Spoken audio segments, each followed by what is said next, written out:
अस्सलामुअलैकुम वरहमतुल्लाहि वबरकातुहू। हमारी आज की वीडियो रिश्तों के मुतल्लिक है कि रिश्ते कौन से खूबसूरत होते हैं। तो रिश्ते एहसास के खूबसूरत होते हैं।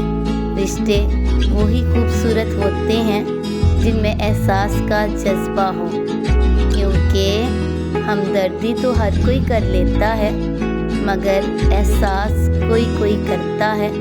और ये एहसास लफ्ज़ों से ज़ाहिर नहीं होता बल्कि इंसानों के रवैये और बर्ताव से पता चलता है कि वो आपके कितने मुखलिस हैं, यानी वो आपके साथ कितने मुखलिस हैं।